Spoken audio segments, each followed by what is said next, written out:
എല്ലാവർക്കും യൂട്യൂബ് ചാനലിലേക്ക് സ്വാഗതം. അപ്പം നമ്മൾ ഇന്നിവിടെ ഉണ്ടാക്കാൻ പോകുന്ന ഒരു മാമ്പഴ പുളിശ്ശേരിയാണ്.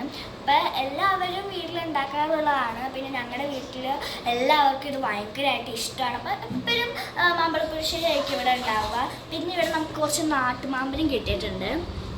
അപ്പം നമുക്ക് ഇതിൻ്റെ ഇൻഗ്രീഡിയൻസിലോട്ട് പോവാം. അപ്പം നമുക്കിവിടെ ഒരു മുറി തേങ്ങ ചിരണ്ടിയതുണ്ട്, തൈര് എന്നുവെച്ചാൽ മോര്, പിന്നെ പച്ചമുളക്, കറിവേപ്പില, പിന്നെ ജീരകം, പിന്നെ നമ്മൾക്ക് കുറച്ച് ശർക്കര വെച്ചിട്ടുണ്ട് നമ്മൾ ഇതിന് മധുരത്തിന് വേണ്ടി. അപ്പം നമുക്ക് നേരെ എങ്ങനെയാണ് ഇതെല്ലാം ചെയ്യുന്നത്. അപ്പോൾ കൂട്ടുകാരെ, നമ്മളിവിടെ മാമ്പഴത്തിൻ്റെ തൊലിയൊക്കെ പൊളിച്ച് വെച്ചിട്ടുണ്ട്. അപ്പോൾ ഇതിലേക്ക് നമുക്ക് ആവശ്യത്തിന് വെള്ളം ഒഴിക്കാം.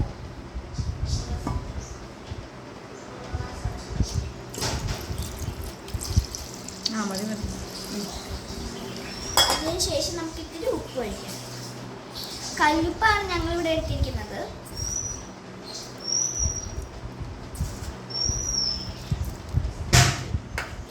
ഇനി അതിന് ശേഷം ഇത്തിരി മഞ്ഞൾപ്പൊടി, ഇവിടെ 1/2 സ്പൂണാണ് എടുത്തിരിക്കുന്നത് ഞങ്ങളിവിടെ.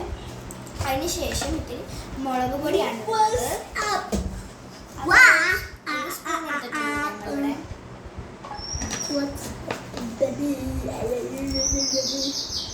ഇനി നമ്മളിവിടെ പച്ചമുളക്, എന്നിട്ട് കറിവേപ്പില, പിന്നെ ജീരകം എന്നിവ നമ്മൾ ഇതിൻ്റെ കൂടെ പച്ചമുളക് ഇടുന്നുണ്ട്. വേണമെങ്കിൽ നിങ്ങൾക്ക് കുറച്ച് കറിവേപ്പില ഇടാവുന്നതാണ്. പിന്നെ കുറച്ച് നമ്മൾ എടുത്തിരിക്കുന്ന ചെറിയൊരു കഷ്ണം ശർക്കരയാണ്, അതും കൂടി നമ്മൾ ഇതിൻ്റെ കൂടെ ഇടുന്നുണ്ട് വേവിക്കാനായിട്ട്. ഇനി ഇത് വേവിക്കുന്ന ആ സമയം വരെ നമുക്ക് ഈ കറിവേപ്പിലയും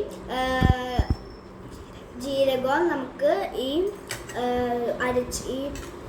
വെച്ചിരിക്കുന്നത്, അതായത് തേങ്ങയുടെ ഒരു മുറി നമ്മൾ വെച്ചിരിക്കുന്നതിലേക്ക് ഇട്ട് അരച്ചത് പൊടിച്ചെടുക്കുക. ഇനി നമുക്ക് ഇതെല്ലാം അരച്ച് വേവിച്ചൊക്കെ വരുമ്പോഴത്തേക്കും ഇത് എങ്ങനെയാണ് ഉണ്ടാക്കുന്നതെന്ന് കാണാം. ഇത് വെന്ത് വന്നിട്ടുണ്ട്. നമ്മൾ നേരത്തെ പറഞ്ഞിരുന്നു അരയ്ക്കാമെന്ന്. അത് നമ്മൾ അരച്ച് ചേർക്കുകയാണ്, അതായത് അരപ്പ് നമ്മൾ അതിനകത്തേക്ക് ചേർക്കുകയാണ്. വെന്ത് വന്നിരിക്കും. അപ്പം ഈ നമ്മൾ നേരത്തെ വെച്ചത് കുറുകി വരുമ്പോഴത്തേക്കും നമ്മൾ മോര് ഒഴിക്കും. മോരെങ്കിൽ തൈര്, മോര് കുറുക്കിയത്. അപ്പം ഇത് മോരൊഴിച്ച് തിളയ്ക്കുന്നതിന് മുമ്പ് തന്നെ ഓഫാക്കണം. മോരൊഴിച്ച് തിളച്ച് കഴിഞ്ഞിട്ട് ഒരിക്കലും ഓഫാക്കരുത്. അപ്പം നമ്മൾക്ക് ഇവിടെ വെളിച്ചെണ്ണയിൽ താളിക്കാൻ വേണ്ടി ഉലുവ, കടുക്, വറ്റൽ മുളക്, കാശ്മീരി ചില്ലി കളറിന് വേണ്ടി, പിന്നെ കരിവേപ്പില എന്നിവയാണ് നമ്മളിവിടെ എടുക്കുന്നത്. പിന്നെ മെയിനായിട്ട് ഓയിലും.